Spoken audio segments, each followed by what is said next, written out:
Ассалаумағалейкум, қайырлы күн достар. Бүгін бізде Mercedes 210 автокөлігінің келеңсіз жағдай болған.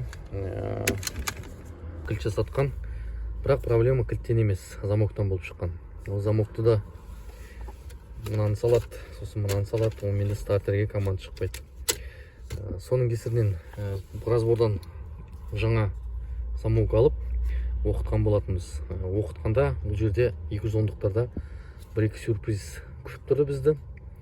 Бәрі де оңайлықпен соққан жоқ.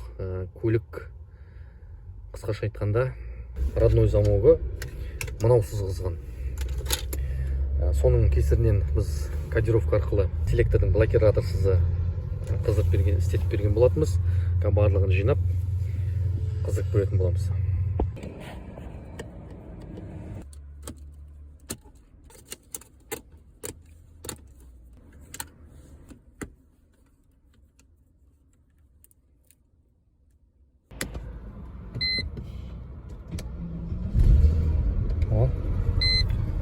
Әдем болып қызды.